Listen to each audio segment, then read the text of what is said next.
Hello, welcome to the James Cooley Show. It's your life, and I got a fantastic show today. But I tell you what, I want to bring the radio audience in, and we're gonna lock this thing up because and I want everybody to grab about 8-9 bags of popcorn because these two guests, along with my guest co-hosts today, we're gonna bring it. So I tell you what, Kevin, let's do it. Life is a series of circles and cycles, phases and stages. These are your experiences that teach you the lessons of life. You can either ignore them or embrace them. Welcome to the James Cooley Show. It's your life. James is a motivational speaker, author, military veteran, and founder of the James Cooley Foundation. James is here to equip you to strive for greatness and to overcome adversity. It's time to get equipped today for the challenges of tomorrow. Now, here's the host of It's Your Life, James Cooley. Hello, welcome to It's Your Life. I'm Dr. James J.C. Cooley. We got an absolutely fantastic show, I tell you. Whether you're listening to it on the radio, and if you want to call in, that's 1-866-577-2473. Whether you're watching it on E360 TV, YouTube channel, LinkedIn, and 25 plus other live streaming network, welcome to the show. Michelle, as you see that I am very excited about this show today. I know you're excited. I've been talking about it for the full week. So I mean, excited about every show basically, but excited to have one of our favorites, like a honorary guest as a guest co-host on the show. And also there he is. Dr. Mantell. And we have an amazing guest on the show as well. How you doing, Dr. Mantell? How you doing, man? I'm flying high with my two favorite media people here. You guys are the most special people in the world. And the audience, your audience of, I don't know, tens of thousands or more, know that how well you do a show. So this is going to be great. We have a great guest today. We got a great guest, and Dr. Mantell, I want to thank you. First of all, you always introduce us to absolutely fantastic guests. Michelle and I had an opportunity to chat with this guest, and I'm not going to call her name right now, Michelle. I'm not going to take her thunder. But we're going to introduce this guest. We're going to talk about the title of the show, the purpose, and we're going to get off into this because I'm excited. Michelle, can we get this thing started? Yes, and the title is amazing. At Your Home Family Care, a journey in health, wellness, and caring with Laurie Edwards-Tate, MS President and Founder. Your life, your health. Health is the greatest wealth. And the purpose is getting to know the president and founder of At Your Home Family Care, Laurie Edwards-Tate, and talk about the services provided by this organization and discuss issues like caring for a loved one at home, the issues of healthcare staff shortages, stigmas of ageism and developmental disabilities, and many more. But let me tell you a little bit about this guest. And I'm not even going to do her justice because she's got so many credentials under her. Since 1984, Laurie Edwards-Tate has been the president, founder, and CEO of both a nonprofit and currently for-profit non-medical home care aid organization called At Your Home Family Care. It is a state of California Department of Social Services licensed home care organization that currently serves seniors, disabled, infirm, and children, and holds contracts with a variety of governmental and nonprofit community partners. They are funded 50% by private duty and private pay services. She holds a Master's of Science in Human Resource Management and Organizational Development from Chapman University and a Life Credentialed Community College instructor. She established a home care aid training program at Cal State University College of Extended Studies. She's also a founding member of Chapman University's local advisory council. Oh my gosh, I mean, she's done so many things. She has so many positions, but I'm gonna let her tell you about it. Welcome, Laurie Edwards-Tate, to the James Cooley Show. It's your life. Hello, everyone. It is a pleasure, and happy holidays to everybody.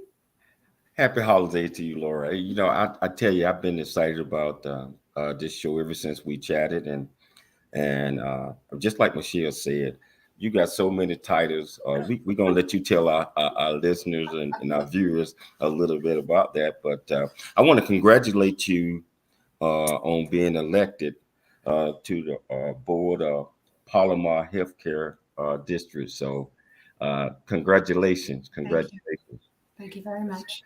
You know, so Laura, can you tell our viewers and our listeners a little bit about you, where you grew up, you know, some of the organizations and some of the positions that you have held? Mm-hmm. Sure, it would be my pleasure, and thank you for your interest. I am a pioneer in the home care aid industry and started many years ago, obviously, since 1984, in different models of care. And it was way in advance of even hearing the term home care aid.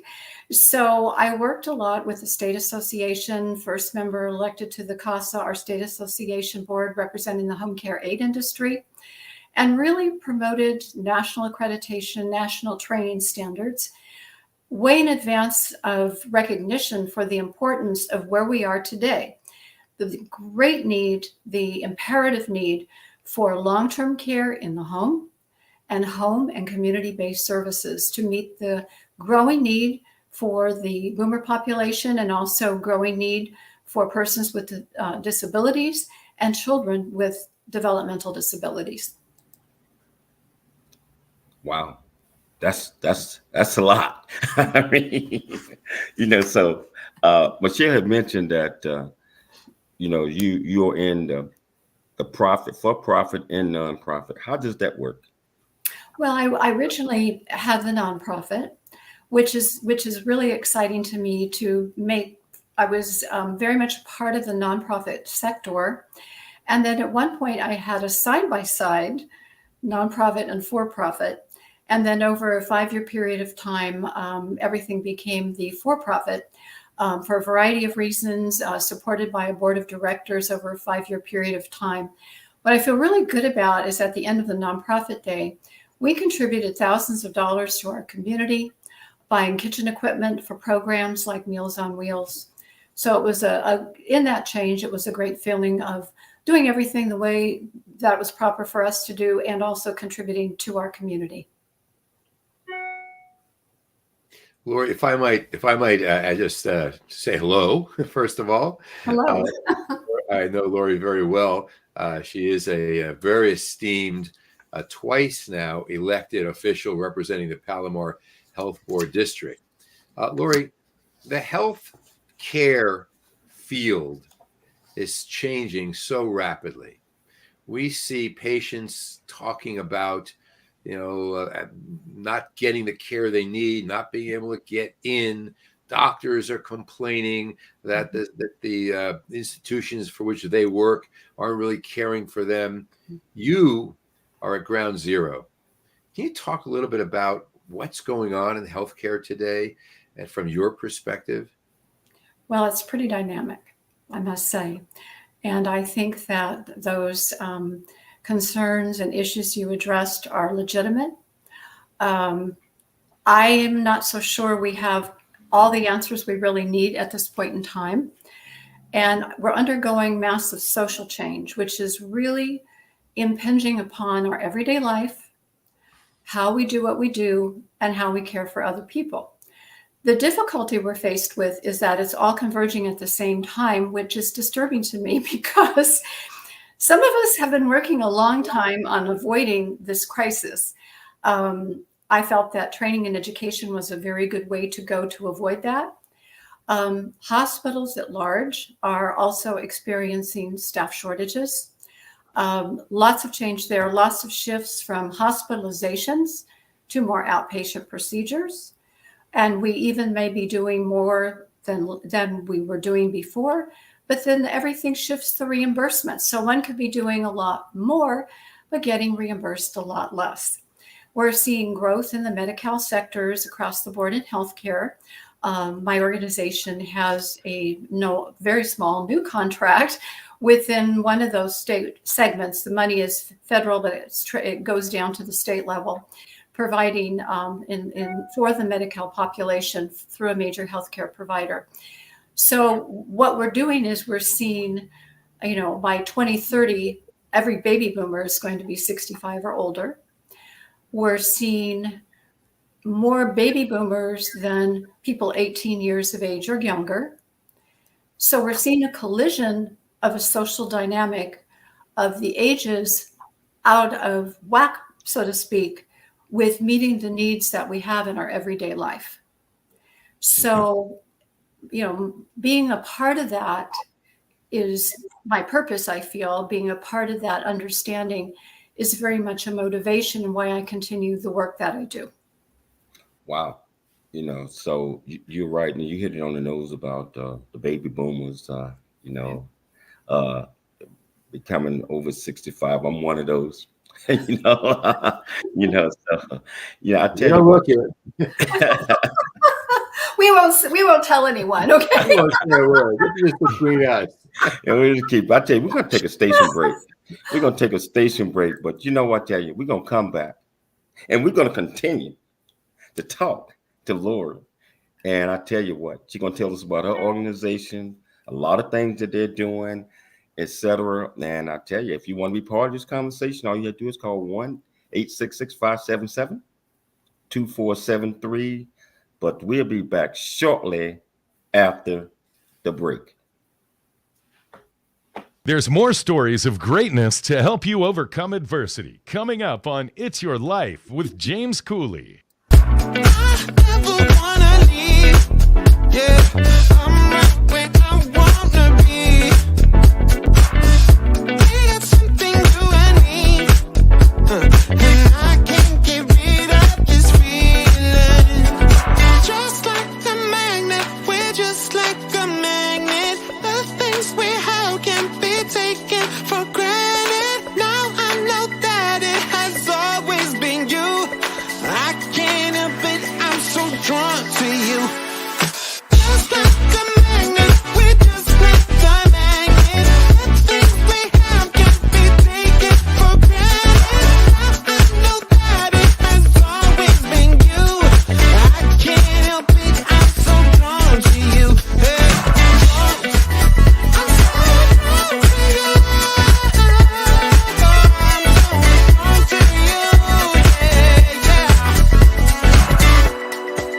really get a chance to know who you are.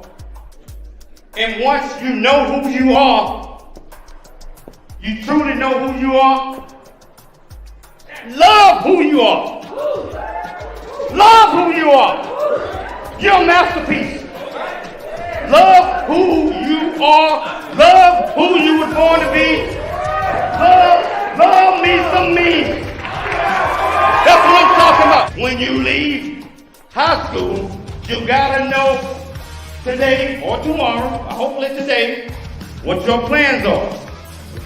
Hopefully, there is no bad decision unless there is no plan. Create, collaborate, commit with confidence. Commit with what? Commit with what? In everything that you do.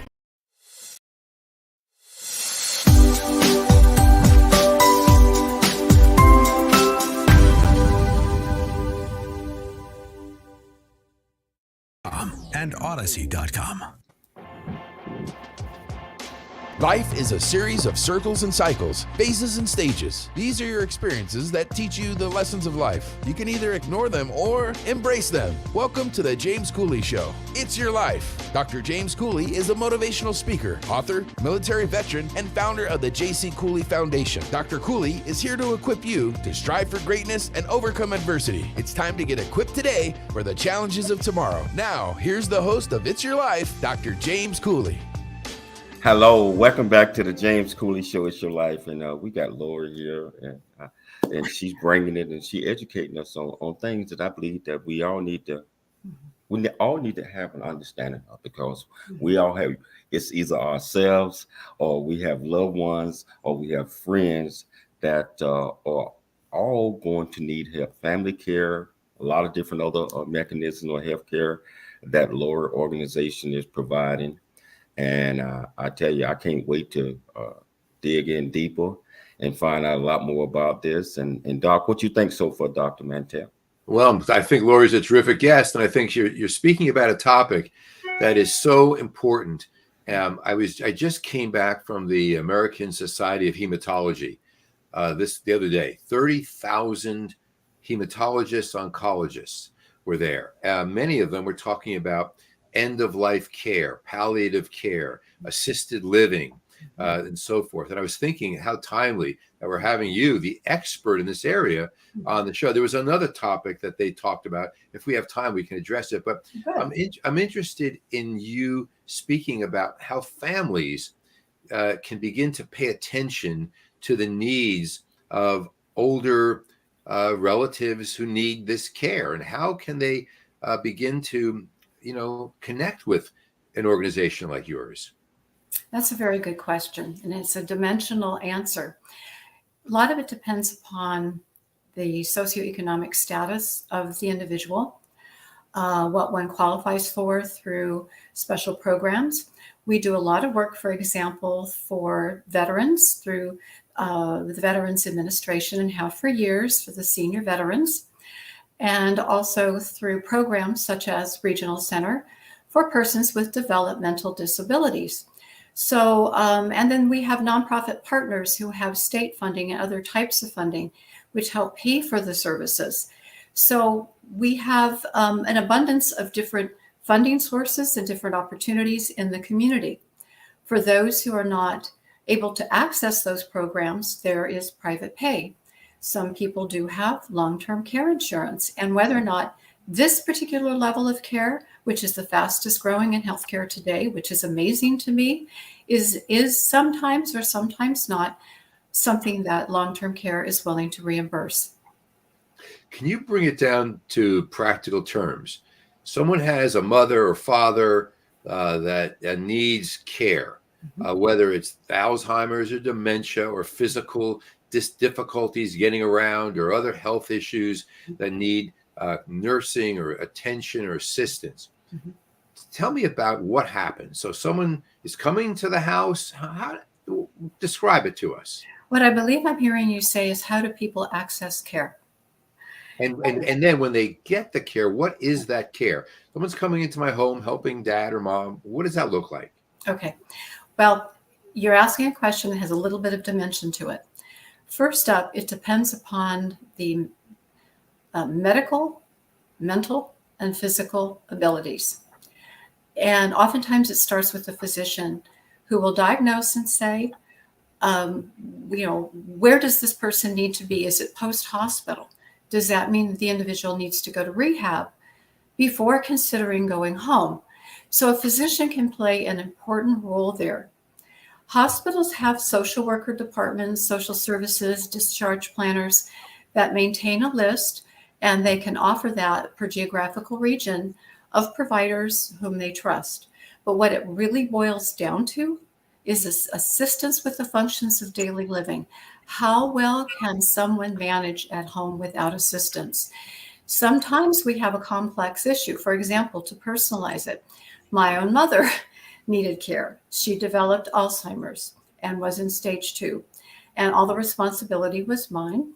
And I went through the early diagnosis, working with neurologists, working with physicians to get to a place of understanding what the issues were. Mom had her own home, which Dad left her. So there was a whole complicated issue of she really wasn't someone you would put in a home, and she didn't want to be. And that's the thing. People want to maintain their independence as much as possible. So we did that, and we did that through my organization providing the non-medical support. But backing that up, what would we do if mom wanted to stay home but needed medical support too? So that's where a home health agency would come into play, prescribed by the physician, reimbursable, especially by the Medicare programs, especially by post-hospital discharge. Certain benefits are available that way. So we're talking about two things: short-term medical situations like hospitalization, rehab, etc. Then we bring someone home. We may be talking about the level of care, which is the non-medical licensed home care organizations to provide assistance with the functions of daily living. So what does that mean? It means all the things we normally do in our life: get in and out of bed, go and brush our teeth, go out to the kitchen to make a muffin, pour some coffee. These are things that some people cannot do without help. We do it all.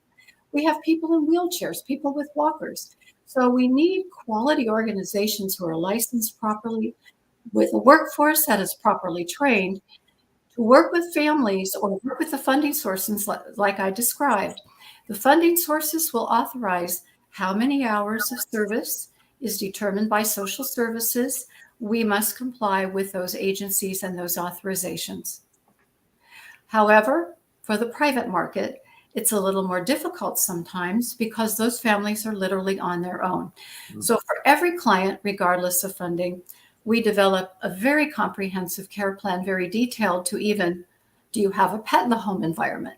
Are you a smoker or a non-smoker? All the details, the diagnosis, everything within a social, the social and the physical. We even determine, what is the cognitive ability and all of that, to then staff an appropriate home care aide working within the budget of the family. What's so amazing to me that we've been doing this for so long, and I feel doing it well. And that's the key. We can do something for a long period of time, but are we doing it well? And we know that by the fact that our funding sources like to continue with us. Our private patients stay with us a long time. We don't have injured workers, and we don't have injured clients. That's a big thing. So our training and level of care and our due diligence is spot on for our level of care. So then we actually do the scheduling of the home care aide, fully responsible as an employer. We pay the worker, do the oversight for that worker. And then we do have a care manager as opposed to a case manager who will go out periodically to the client's home. So is this 24-hour care, or is just based on the assessment and evaluation of the doctor? And if so, what are some of the challenges that you might have? Well, the whole thing's a challenge. Helping people is a challenge if we're really being honest about it, because we're talking about something we don't hear much of. It's called customized care. every single client we have, and we have hundreds of them, is an individual world, individual needs, individual family dynamics. Some have families, some do not. It's all over the, it's complete. And we have to tailor, at least in my opinion, from my perspective, what we provide and how we do it for the needs of the client, because that's our purpose. That's what we do. So a physician is oftentimes involved when a medical need is relevant, such as physical therapy, speech pathology, or home health, which is licensed medical care in the home. We are long-term care, non-medical services in the home. I was one of the most radical proponents of non-medical care going many years back before people understood what it even was. Now, as we see a loss of, as Dr. Mantell mentioned, physicians are retiring. We're seeing growth in the sectors of nurse practitioners. We're seeing growth in other sectors, which means that we're going to have more and more people underneath that particular oversight providing care, because we don't have enough people to provide it. So we are helping with the fundamental assistance with daily living. In addition to that, we can provide respite, in effect, for a family member or friends of the family who's trying to care for a loved one, which is critical, because the issue of making certain the family member doesn't burn out or experiences ill health is sometimes difficult for them. They feel guilty having their hair done, seeing a doctor, taking care of themselves. So being available to provide that service is also, I feel, a social imperative. Wow. So you mentioned that it's more than just seniors. You got veterans, disabled veterans, you got children, you got all different types. What is the process, of being approved? And I think we're going to take a break in about a minute, so we can start this. So let's. But we got about 1 minute before the break. What's the process? Are you talking about being approved to be a provider or to become a client? Become a client. Okay. So the approval process, short story. Do they have certain funding available which pays for it and authorizes for their care, such as the Veterans Administration or the Regional Center for Persons with Developmental Disabilities? If they don't have any benefits like that, it's a private pay basis, and all they have to do is pick up the phone and call. And we take them through the path of what do you really need in your home, what is the most cost effective, and what is the most helpful. Wow. We're going to take a station break, but this is so interesting. And this is information that, again, I believe everybody needs to know about this. And I tell you, if you want to be part of this conversation, 1-866-577-2473, or you can go to your comments and you can ask her any question you want to. Promise, I'll get it on the screen. It's Your Life. I'm Dr. James J.C. Cooley. We'll be back shortly after the break.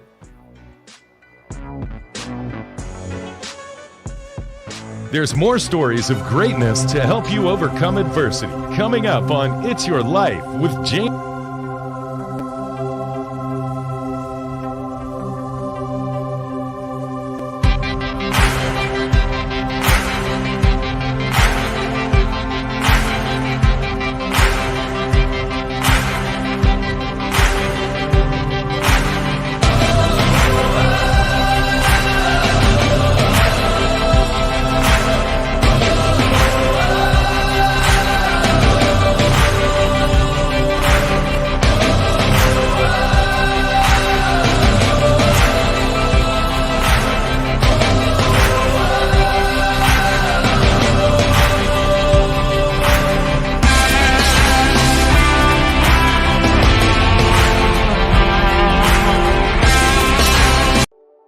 Noah Dingley here, producer of The James Cooley Show, It's Your Life. And the new audio version of James' book, Country Boy, City Boy, A Journey That Ain't Over Yet, is a must-have. James shares his true life story of struggle and success in America. It's both a cautionary tale and a roadmap to achieving the American dream. Get the new audio version of Country Boy, City Boy, A Journey That Ain't Over Yet by James Cooley on Amazon.com or wherever audiobooks are sold. Hello. Hey, I'm James Cooley. I am the founder and CEO of the J.C. Cooley Foundation, Options, Opportunities, the Choice Program. Our primary mission is to help build the foundation of our youth and young adults and communities. And we encourage everyone to dream big, think big, and be big at everything you do. And the way that you do that is, first of all, you got to believe in yourself. You have to believe in yourself. You have to know that you are here for a purpose. You also have to be able to step out your comfort zone and do things that you probably didn't think that you can do. Dr. James Cooley on Amazon.com or wherever books are sold. FM 96.1 North County and AM 1170 San Diego. The Answer.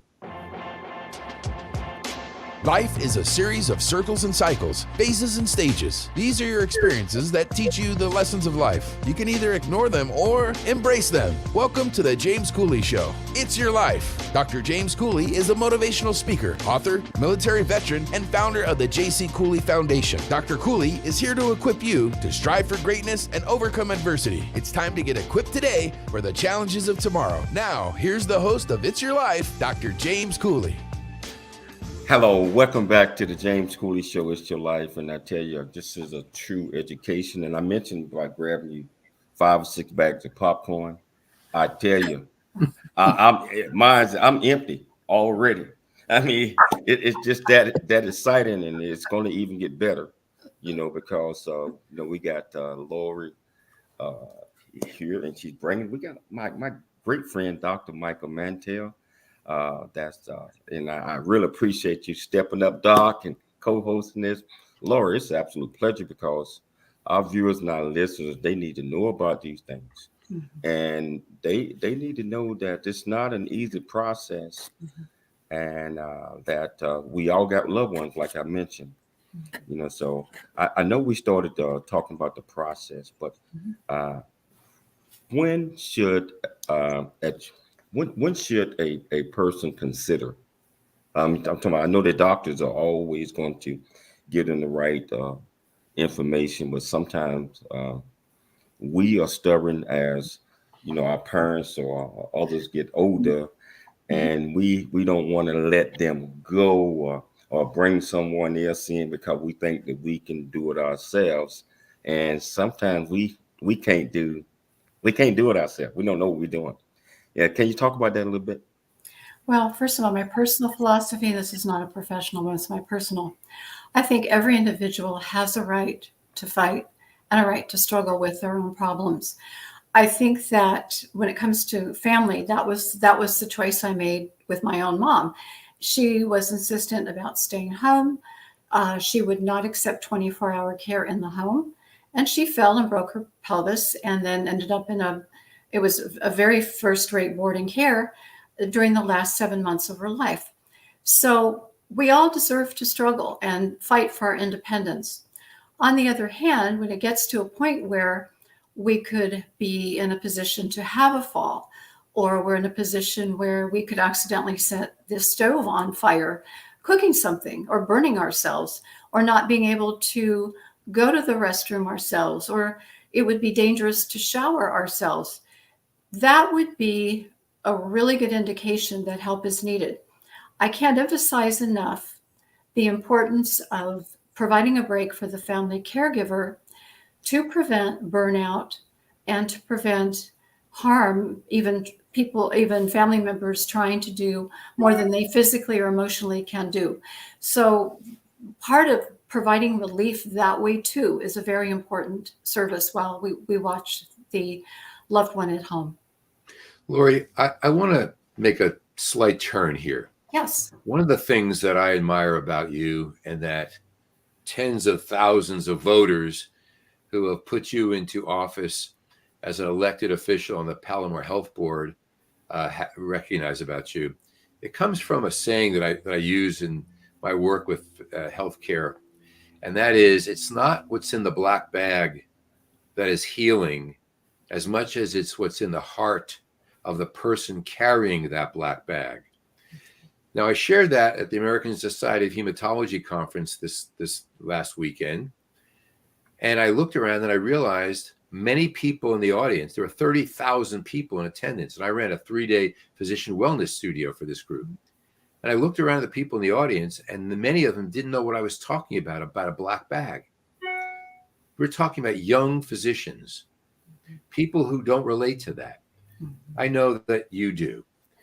The question is this. One of the most popular arenas that ASH, American Society of Hematology, had set up was called the Health Equity Studio, where they talked about diversity and equity and inclusiveness in healthcare. When we were driving in the shuttle bus from the hotel to the convention center in New Orleans, there was a tent city where people lived in these tents. And a man came out of the tent, and I mean, I'm choked up about this, but a man came out of the tent with a broom, and he started sweeping up the park. This was his home. He was sweeping up the park. Now, he was limping. His healthcare needs are difficult to be met because of finance and a whole host of other issues. Describe what the Palomar Health Board, the health district, provides people who don't have the means for this kind of home health care. What can people who have concerns, whether it's sexism or racism or ageism, what do they do to get the help that they need? There's some wonderful programs supported by Palomar Hospital. One Safe Place is a good description for women and children who are abused by their own families, and they have a place to go where they literally walk through the door and completely rebuild their life. So the solution is that for any hospital district to align themselves with being a part of the caring community to help solve and collaborate over problems of huge social magnitude. And I hear you about someone, living on the streets or someone who's homeless. There are laws that protect independence. And unfortunately, the ability to help, the ability to get them off the streets or in a quote unquote safe place is not as easy as people might think. Now, I'm not an expert regarding those laws, but it's a very sad aspect and it promulgates ill health. An individual can never recover. There, as you know, in your field, a preponderance of mental health issues, perhaps drug abuse issues, and it's certainly not a healthy model for a community, and it's certainly not healthy for the individual. So I think that part of the gratification I have for the work that I do is being a part of the community and the caring community, being able to be called upon for my own sphere of expertise when it's needed. I mean, during COVID, we were hit literally with having no regulations in California. At that time, nobody knew anything. It was nobody's fault. We were all walking in darkness at that point, where it was individual decisions on, my part from my own organization. It was a two-part thing, the patient and then the workforce, what to do about that, how to do it.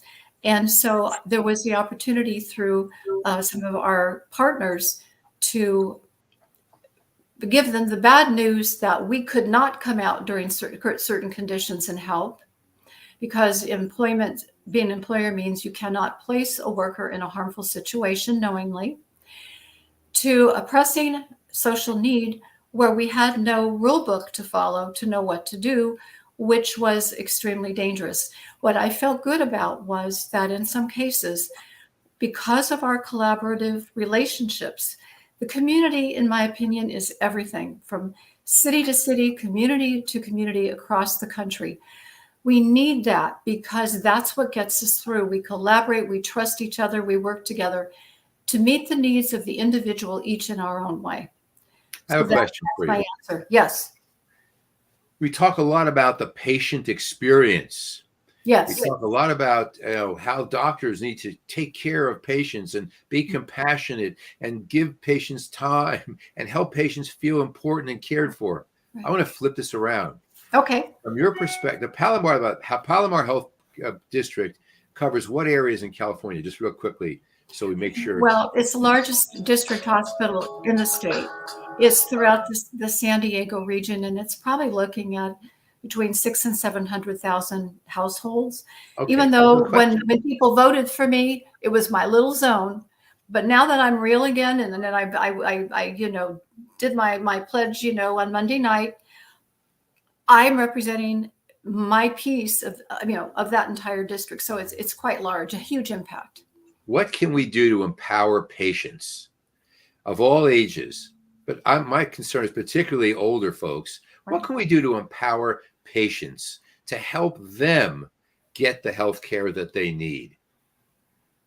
Well, I'm a big believer in community education. So I have just been appointed to the ACHD, which is Sacramento-based. It's the it's the Association of District Hospitals, and I'm on the education committee. And that's why I'm on the education committee, because I agree we need to do something about it.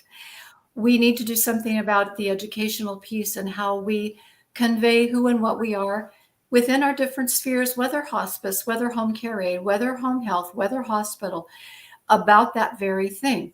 The truth is, and I know that you know this, we get it down to ageism. Ageism, too young, too old. And what really scares me going forward, especially with not having the level and supply of home care people or healthcare people or medical people that we need, is in emergency situations, they're going to do it by the numbers. And I think that that's where we lose the individualization. Everybody's physiology is different. Everybody's temperament is different.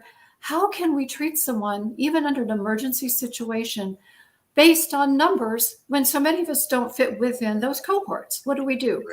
So it's a pet peeve of mine, actually. I'm glad you brought it up. I hope that through my own sphere, I'm able to help do something about that, which is why I'm on the education committee, for one, from the hospital perspective. But from my own practice perspective, there's other things that I'm doing. And I think that this type of program, to be honest with you, is a big step forward in that, to the emphasis of the importance of the community, customized care. We mentioned the Canada situation, the colleague, and I worked several years ago on what is that called? It's the Canadian health model of healthcare being brought to the States. And I served on a committee relative to that because there's some good news about it. On the other hand, I think people have the right to choose what's right for them. And I don't think those rights should be given away. So what my concern is too, besides the shortage of people, is the preponderance of people who are going to need to access healthcare. Do you know that when you think about within about 7 years, everyone will be 65 and older. And what's going to happen to us? Are we going to be considered a social burden? Are we going to be able to individuate, show compassion? Or is it just another, boomer walking in the hospital or whatever the circumstances needing care?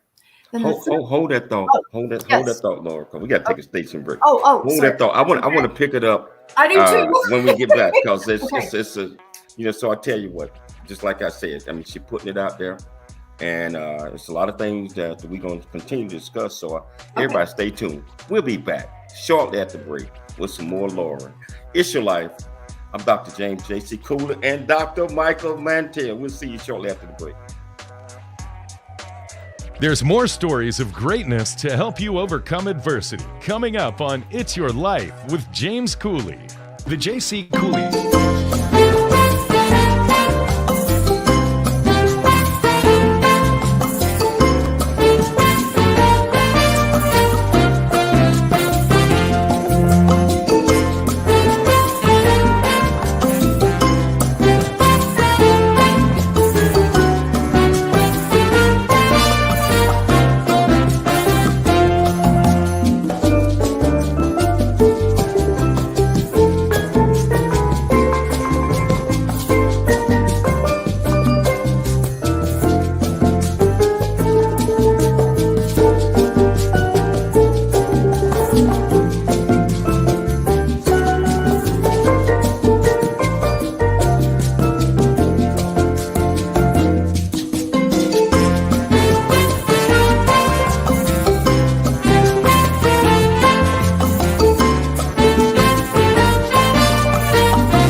Dr. Cooley is here to equip you to strive for greatness and overcome adversity. It's time to get equipped today for the challenges of tomorrow. Now, here's the host of It's Your Life, Dr. James Cooley.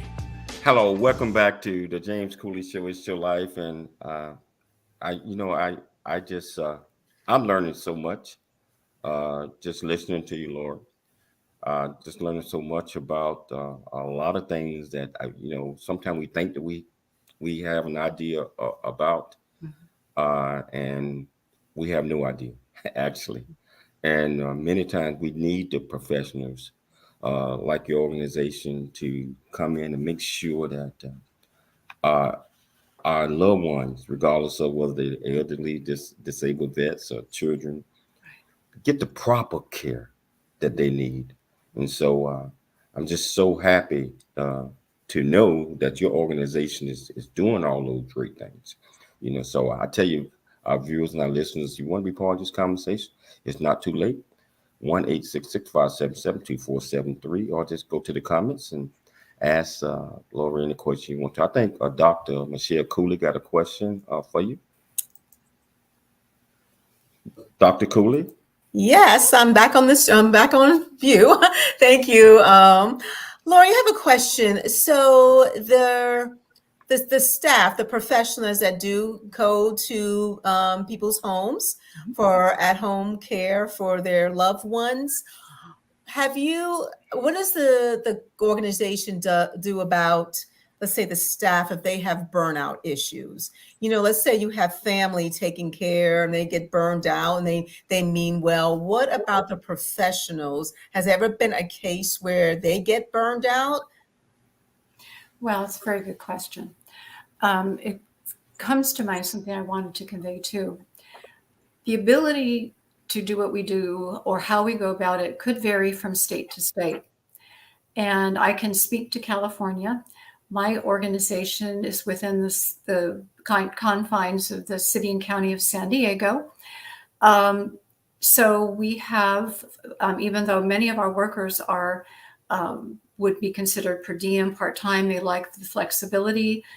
We have a sick time program. If someone calls and says, I'm not available at this particular time for this particular reason, we support it.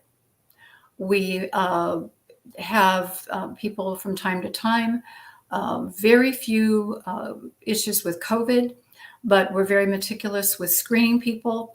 We have shelves of masks, disposable gloves, disposable aprons, and COVID test kits. So even if there's a sniffle or sneeze, we provide those for our workforce for free. So the thing that I think people need to know is that when they work with an employer, their employer cares, and that they're following consistent guidelines and protocols. We've had people who were exposed but didn't have COVID. We are very fortunate with our workers' comp. We have a nurse triage they can call. So we offer those kinds of supports, and people know that we do. And I really do think that it's important. So that's how we manage it for our particular practice. Laurie, I'm wondering this. We've been talking about seniors and older folks and baby boomers and so forth. But an element of the service that your organization provides is for children. And I think that gets lost. It's just a toss away. We throw that in there and move on and focus on the older folks. Tell us about what children need. What kind of services do kids need? And how are they identified? And what happens? Parents have to go to work. The kids needs to be home. How does that work practically? Well, I think that many parents would work with other programs, after-school programs, daycare centers. We work predominantly when it comes to the children population with persons with developmental disabilities funded through San Diego Regional Center. So we're looking then at children who may have autism or cerebral palsy or some other level of developmental disability where there is not a significant behavioral problem that would fall into a different type of provider and would provide relief for the family, enabling them to go to work, and also provide companionship that is appropriate.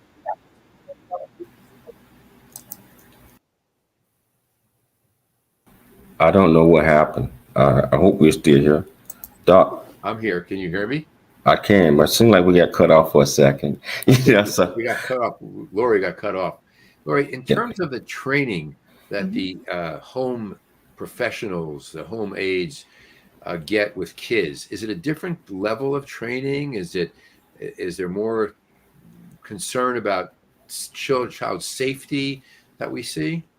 Well, part of the component of what we do, being a state of California, fully licensed, I'm very proud of that, with the Department of Social Services. All home care aides need to be registered, which means they're a part of the live scan for background histories, and there are specific training requirements. We have someone with many years of experience, a CNA, who trains relative to, we call it our lab, where we simulate a patient, and then we have assistive devices. So the issues of developmental disability is discussed, the issue of child is discussed, or someone who needs ambulation in and out of the bed is discussed and demonstrated by the person who wants to become an employee. Then we have continuing it every year, and we go over those particular skills as well. And if you had a blank slate and a magic wand, and you, Laurie Edwards-Tate, were in charge of home health care across the country, as I think someday you're going to be. But I wonder, what is your dream? What does it look like if you could make it exactly the way you want it? What would it look like? Now I'm going to start getting teary-eyed. That's a pretty big question. Well, one of the things I'm working on too, and this is a very simplistic response, is for some people who are in younger populations where they do not feel incentivized to work, get off the couch and help.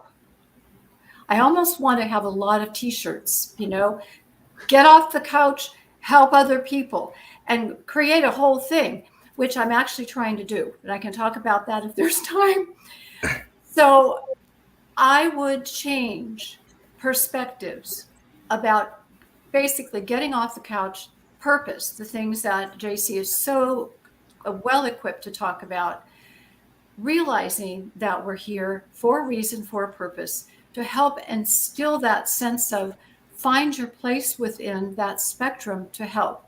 Part of that we need to, and you mentioned cultural, sensitivity, inclusion. We need to have sensitivity for all peoples, all ages. We need to have a sense of non-discriminatory, and we need to have a sense of not everyone is the same, that everybody's needs are different.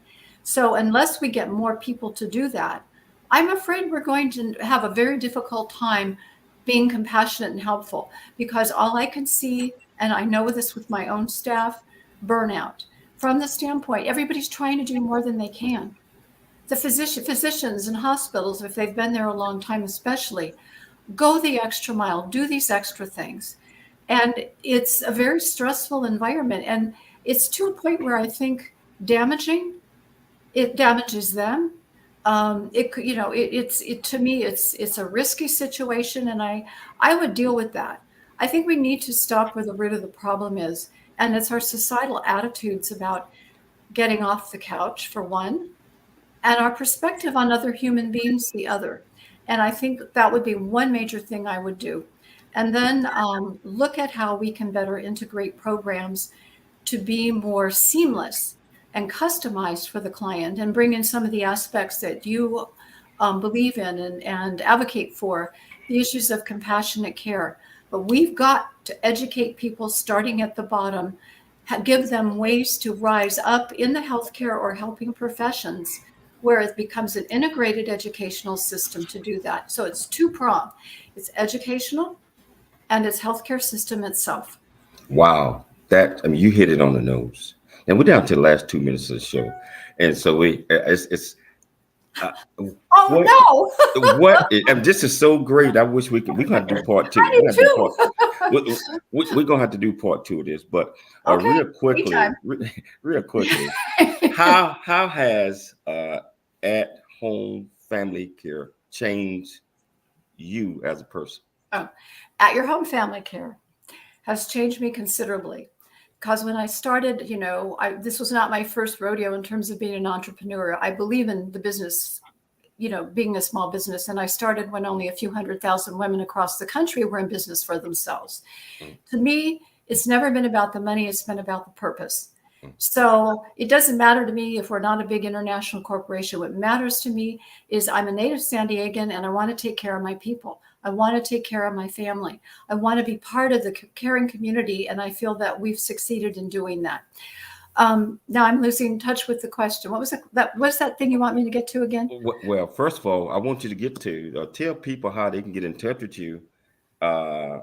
Yeah, real quickly, 30 seconds. How can they get in touch with you if they wanted to? Well, I've got a website and it has social icons. That would be the way to go, at yourhomefamilycare.com, www. And then the Facebook, and we're on LinkedIn as well. I'm on LinkedIn. So those would be the best ways to reach us. I know this is a broad market that you have. We don't serve. So I'd like to, if I may, with a lasting comment, people need to get off the sofas, off the couches, and they need to get to work. We need to build a system that creates incentive to accomplish that very thing. And I'm in the process here at home, trying to make a difference that way. So we need to do that and make the world a better place for everyone to live in, and think long-term, not short-term when we make policy. So we have to dream big, think big, and be big at everything we do. I tell you what, we gotta do part two, and we're gonna work that out. And I want to thank you for taking the time to come on the James Cooley Show. It's your life. Dr. Mantell, come on, man. Anytime. Thank you. Thank you. And I like to thank Dr. Michelle Cooley for putting this together. Oh, yes. She does all the heavy lifting. Most importantly, like to thank listening audience, our viewers. I love you. And I want you to dream big, think big, and be big. We'll be back tomorrow. Same time, same place. It's your life. I'm Dr. James J.C. Cooley.